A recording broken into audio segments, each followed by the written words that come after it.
Happy New Year, blues fans. Big Harp George here. A majority of you who responded to a recent email from me said that you wanted to learn more about how I go about choosing musicians. So that's the topic I'm going to address today.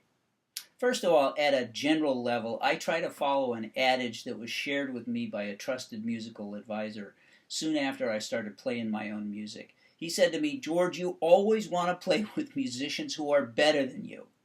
And truly, I've been privileged to play with some of the very best in the business. Little Charlie Beatty, Kid Anderson, Mike Rinta, Michael Peliquin, Chris Burns.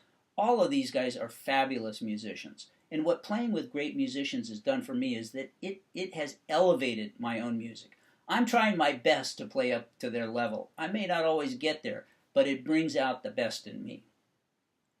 Beyond that, when I look at individual musicians, I'm looking for maybe three main things. First of all, chops, mastery of one's instrument, but not just in the abstract. Is this particular player's style one that's going to mesh with and enhance what I'm trying to achieve, whether in a particular song or in a set that I'm putting together? Also, especially for gigs, I take into account secondary skills. Maybe somebody can harmonize or sing backup vocals, which can be super helpful. Maybe somebody can play a percussion instrument in a song in which their primary instrument is not required. Next, I look for professionalism. I want somebody who's going to show up to a rehearsal on time. They're going to set up quickly. They're going to have listened to the music that I've asked them to learn before we get there so we can hit it and quit it and have an effective, efficient rehearsal and get ready for a really great performance. Obviously, the same on gig night. Show up on time and be ready to bring it. Finally, personality. I think the attribute that all of the musicians that I've been privileged to play with share is that they don't have big egos, musically speaking.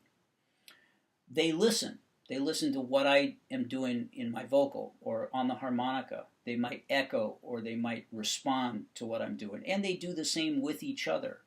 The band really has the most fun and sounds the best when we all engage in a musical conversation, when we're all listening to what the others are doing and are sort of playing off of each other. That's when musicians really have a great time.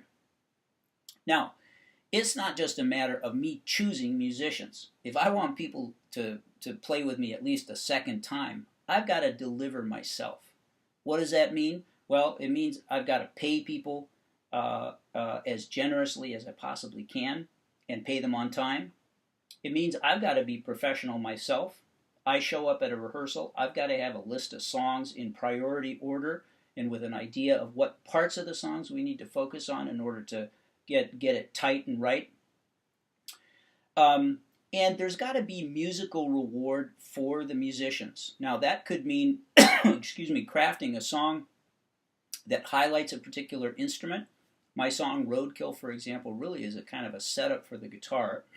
Or it might just mean leaving good space so people can blow great solos.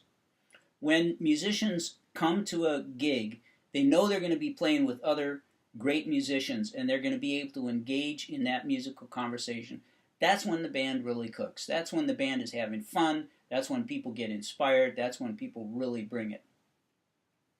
The last thing is that I am public in my appreciation. That is, when we're on the bandstand, I thank my musicians, I recognize them, and I share my appreciation, my fondness, and my respect for them with the audience. It's a small touch maybe, but I do sense that musicians appreciate it. So that's basically the formula that I've applied and that has been, I think, pretty successful for me. Now, next time I'm going to talk about my approach to songwriting. That was another topic that a lot of you seem to have interest in, so I look forward to seeing you soon.